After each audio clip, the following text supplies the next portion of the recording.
सभी भाई और बहनों को प्रभु यीशु मसीह के नाम में नमस्कार और जय मसीह की। एक बार फिर परमेश्वर ने मुझे मौका दिया कि मैं आपके सामने इस प्रकार से उपस्थित हो जाऊं और एक नए टॉपिक के साथ, एक नई वीडियो के साथ आप लोगों के साथ जुड़ जाऊं।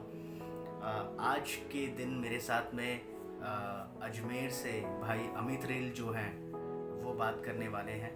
वो आपसे बात करेंगे कि परमेश्वर किस प्रकार से अपनी शांति मनुष्यों में ले आता है, या परमेश्वर किस प्रकार से अपनी शांति या अपना रेस्ट जो है वो एक मनुष्य के जीवन में ले आता है। तो ज़्यादा समय ना लेते हुए मैं इस समय भाई अमित रील को आप लोगों के साथ इंट्रोड्यूस करना चाहूँगा, ताकि वो परमेश्वर के उन वचनों से आपको बताएं कि आप परमेश्वर में शांति कैसे प्राप्त कर सकते हैं।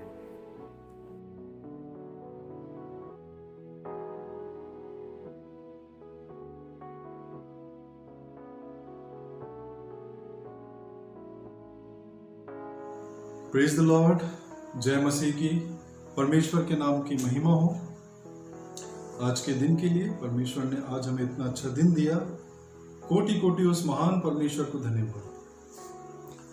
और सबसे बड़ा धन्यवाद, परमेश्वर ने हमें यह अवसर दिया कि हम परमेश्वर के वचन से मनन कर सकें, उस जीवित परमेश्वर के वचन से मनन कर सकें जिसने हम सबको बनाया, जिसने हमें सांस दी, जिसने हमें आत्मा दी। हम परमेश्वर का इस बात के लिए बहुत बहुत बहुत बहुत धन्यवाद। हम सभी, चाहे छोटा हो, बड़ा हो, गरीब हो, अनाथ हो, कोई व्यक्ति विशेष हो या कोई परिवार हो, हर एक व्यक्ति के जीवन में कोई ना कोई दुख, नाना प्रकार की समस्याएं, संकट, क्लेश, दर्द, घबराहट, डर, मुसीबतें और हम कह सकते हैं विपरीत परिस्थितियां हम सबके जीवनों में कभी ना कभी, किसी ना किसी रूप में कई विपरीत परिस्थितियां आई हैं या आ गई हैं। या प्रियो, जब ये परिस्थिति हमारे जीवन में आती है तो हम हताश हो जाते हैं। हमें कुछ सूझता नहीं है कि हम क्या करें। हमें कोई मार्ग नजर नहीं आता। हम बोझ के तले दबते जाते हैं, दबते जाते हैं, दबते जाते हैं। और जब हम दबते जाते हैं, वो प्रेशर हमारे ऊपर आता है तो हम क्या हो जाते हैं? हम परेशान हो जाते हैं। हमें कोई रास्ता नजर नहीं आता और हम बौखला जाते हैं। गुस्सा आ जाता है, चिड़चिड़ापन हो जाता है, लड़ाई झगड़े करने का मन करता है। इवन कई लोग आत्महत्या करने पे भी उतारू हो जाते हैं। क्यों प्रियो? क्योंकि वो जो बोझ होता है, जो प्रेशर होता है, वो इतना होता है कि उसको हैंडल करना बहुत मुश्किल हो जाता है। प्रियो, ऐसी समस्या कभी ना कभी हर किसी के रूप में, हर किसी के जीवन में आती है। और हमारा उस सिचुएशन के प्रति एटीट्यूड क्या होता है, ये एक आज का जो मेरा विषय है, उसका जो टॉपिक है वो ये है कि विश्राम परमेश्वर में है। विश्राम परमेश्वर में है। परमेश्वर का धन्यवाद करते हैं। परमेश्वर ने वचन कहा है बाइबल से, हम देखेंगे मत्ती रचित सुसमाचार उसका 11 अध्याय और 28 पद में क्या लिखा है प्रियो। यीशु ने कहा, हे बोझ से दबे हुए लोगों, मेरे पास आओ, मैं तुम्हें विश्राम दूंगा। परमेश्वर की महिमा हो। एक वचन और, भजन संहिता अध्याय 50 उसका पद 15 हम पढ़ते हैं। परमेश्वर क्या बोलता है? संकट के दिन मुझे पुकार, प्रेज द लॉर्ड। संकट के दिन मुझे पुकार, मैं तुझे छुड़ाऊंगा और तू मेरी महिमा करने पाएगा।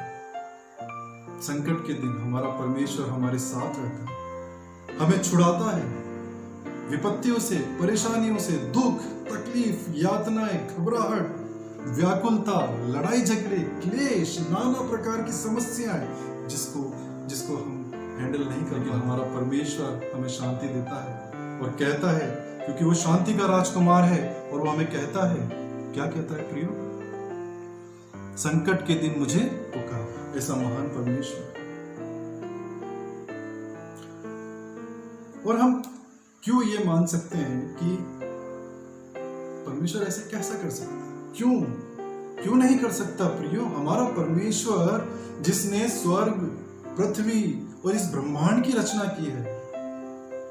अगर हम वचनों में, नीति वचनों में पढ़ेंगे, नीति वचन में, तो हम देख सकते हैं कि किस तरह से उसने पृथ्वी की नींव डाली, किस तरह से उसने, अगर हम उत्पत्ति में देखेंगे कि किस तरह से उसने, हमारे परमेश्वर ने किस तरह से 6 दिन में इस सृष्टि की रचना की है।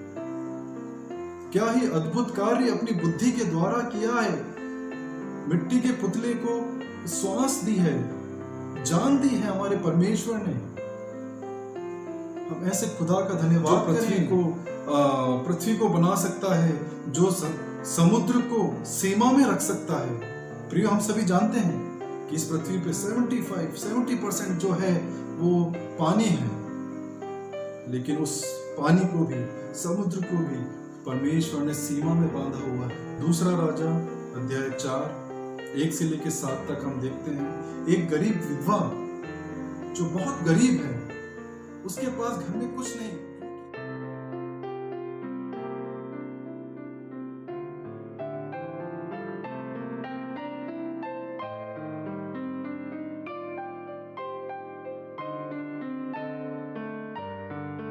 प्रियो, उस घर में केवल वो स्त्री और उसके 2 बच्चे होते हैं, और वो परिवार जो है वो कर्ज में होता है, कर्जा उनके ऊपर होता है, और जो कर्जदार होते हैं वो उनके घर आए हुए होते हैं, और उस स्त्री को कहते हैं कि हमारा कर्जा हमें नहीं मिलता है, तो हम तेरे दोनों पुत्रों को लेकर जाएंगे और उन्हें अपना दास बनाएंगे। देखिए क्या ही भयानक विपत्ति है उस स्त्री के घर में, उस परिवार में। पहला दुख कि उस घर का मुखिया, मतलब उस स्त्री का पति, उसकी मृत्यु हो जाती है। उसके बाद उनके ऊपर कर्जा है। तीसरा दुख कि कर्जा है, अब उसके जो 2 पुत्र है जिसके साथ जीवन निर्वाह करना है उस स्त्री को, वो दोनों पुत्रों को भी वो कर्जदार ले जाने की बात करते हैं। तो हम सोच सकते हैं प्रियो कि उस परिवार पे क्या बीत रही होगी उस समय, क्या दुख, क्या व्याकुलता, क्या घबराहट वो अपने जीवन में एहसास कर रहे होंगे। लेकिन वो परमेश्वर के दास, भविष्यद्वक्ता एलिशा को बोलते हैं, उससे वो प्रार्थना करते हैं, एलिशा से कहते हैं। एलिशा को जब वो अपनी परेशानी बताते हैं तो एलिशा उनसे पूछता है, तुम्हारे पास क्या है? तो वो बोलती है कि मेरे पास 1 हांडी तेल है, बस। उसके घर में सिर्फ 1 हांडी तेल होती है उस स्त्री के घर में। हांडी कितनी सी होती है? छोटी सी होती है, हाँ? तो बोलता है मेरे पास ले आओ, और बोलता है कि पड़ोस में जितने भी बर्तन है ना, उन पड़ोसियों से सारे बर्तन तुम अपने घर में लेकर आ जाओ। तो वो ऐसा ही करते हैं, पड़ोसियों से सारे बर्तन लेकर आते हैं और एलिशा के पास जाते हैं। तो वो जब वो हांडी से तेल को वो पड़ोसियों के बर्तन में उड़ेलते हैं, और वो बढ़ता ही जाता है। इतना तेल हो जाता है कि एक समय होता है कि बर्तन ही खत्म। फिर एलिशा उनसे कहता है कि जा, इस तेल को बेचकर अपना ऋण भर दे, और जो बचा उससे अपना जीवन को निर्वाह कर, मतलब उससे अपना जीवन बिता। इतना तेल भर जाता है, बच जाता है। प्रियो, हमें भी परमेश्वर पे विश्वास रखना बहुत जरूरी है। परमेश्वर पे भरोसा रखेंगे, परमेश्वर हमें संभालेगा, हमारा कर्जा चुकाएगा। कर्जे के अलावा हमारी नाना प्रकार की समस्याएं हैं, दुख है, तकलीफ है, उससे हमें लड़ने की ताकत देगा, उससे हमें छुटकारा देगा, लेकिन अपनी योजना के अंतर्गत। और हमारे परमेश्वर की योजना हमारी योजनाओं से कहीं बेहतर है, बहुत ज्यादा बेहतर है। राई के दाने के समान भी हमारा विश्वास है परमेश्वर पे। तो हमें परमेश्वर सारे संकट, सारे दुख, सारी मुसीबतों से छुड़ाने के लिए योग्य परमेश्वर है। हमारा खुदा परमेश्वर, हमारा प्रभु यीशु मसीह परमेश्वर। परमेश्वर ने कहा, क्योंकि परमेश्वर ने जगत से ऐसा प्रेम किया कि उसने अपने इकलौता पुत्र दे दिया, ताकि जो कोई उस पर विश्वास करे वो नाश ना हो परंतु अनंत जीवन पाए। Praise the Lord. परमेश्वर के नाम की महिमा हो। हमें एक आशा परमेश्वर ने दी है। परमेश्वर ने हमें चुना है नाश होने के लिए नहीं, अनंत जीवन देने के लिए। तो आइए ऐसे परमेश्वर को हम धन्यवाद करें, उस पर भरोसा रखें, अपने सारे बोझ को उसके ऊपर डाल दें। आज ही, अभी से ही विश्वास है। ये अगर हम विश्वास करेंगे तो हमारा परमेश्वर हमें सारे संकट से छुड़ाने वाला परमेश्वर है, सारे दुख से बचाने वाला परमेश्वर है, हिम्मत देने वाला परमेश्वर है, दया करने वाला परमेश्वर है, कृपा करने वाला परमेश्वर है, शांति का राजकुमार, शांति देने वाला परमेश्वर है। आइए हम ऐसे खुदा को धन्यवाद दें। धन्यवाद भाई अमित रील, आपने बहुत ही बढ़िया रीति से इस बात को समझाया कि किस प्रकार से मनुष्य के जीवन में परमेश्वर जो है सच्ची शांति ले आ सकता है, या आप परमेश्वर में ही एक सही रेस्ट, सही शांति, सही सुकून प्राप्त कर सकते हैं। बहुत ही बढ़िया वचन था। हम सभी लोग उससे प्रोत्साहित हुए हैं। मुझे लगता है कि मेरे जितने भी चैनल से जुड़े हुए लोग हैं वो परमेश्वर की उस शांति को प्राप्त कर पाएंगे। जिस प्रकार से हम लोग सुन रहे थे कि परमेश्वर सच्ची शांति प्राप्त देने वाला ईश्वर है, क्या आप उस सच्ची शांति को प्राप्त करना चाहते हैं? क्या आप अपने जीवन में उस सुकून को, परमेश्वर के उस सुकून को प्राप्त करना चाहते हैं? अगर हाँ, तो इस प्रभु यीशु मसीह पर विश्वास करिए, जो एक सच्ची शांति इस संसार में लेके आया। एक बार फिर से मैं भाई अमित रील का धन्यवाद देना चाहूँगा। धन्यवाद देता हूँ उन सभी लोगों के लिए जो मेरे इस चैनल के साथ जुड़े हैं। खास करके मैं आप लोगों से गुजारिश करता हूँ कि इस चैनल को सब्सक्राइब करिए, वीडियोस को लाइक करिए, दूसरों के साथ शेयर करिए, ताकि जो शांति आप प्राप्त करें वो बाकी लोग तक भी पहुँचे। दूसरी बात, मैं एक चीज़ आपके साथ जो बांटना चाहता हूँ कि मैं इस प्रकार की वीडियोस लगातार बनाता रहूँगा।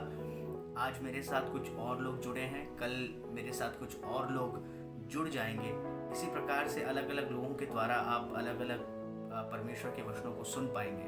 तो मेरे साथ बने रहिए और ज़्यादा से ज़्यादा लोगों के साथ इस वीडियो को शेयर करने की कोशिश करिए, क्योंकि परमेश्वर जो है वो सच्ची शांति देने वाला ईश्वर है। धन्यवाद एक बार फिर से। मैं सभी को प्रभु यीशु मसीह के नाम में जय मसीह की कहता हूँ। एक बार फिर आपका बहुत